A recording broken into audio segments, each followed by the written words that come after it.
Greetings from Huiyao Laser Technology Luoyang Co. Limited. My name is Tiffany. I am the sales director of this corporation. So in today's episode, I'm going to show you the battery module production line and also the battery pack production line.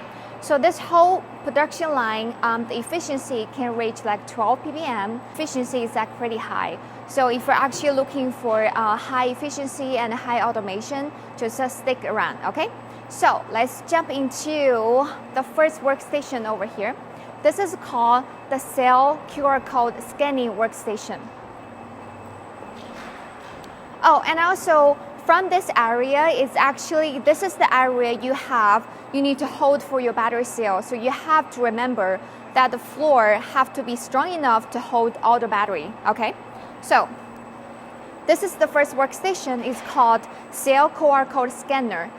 Over here has a scanner, and then once the scanning is done, the 4 battery cell will directly go into this workstation.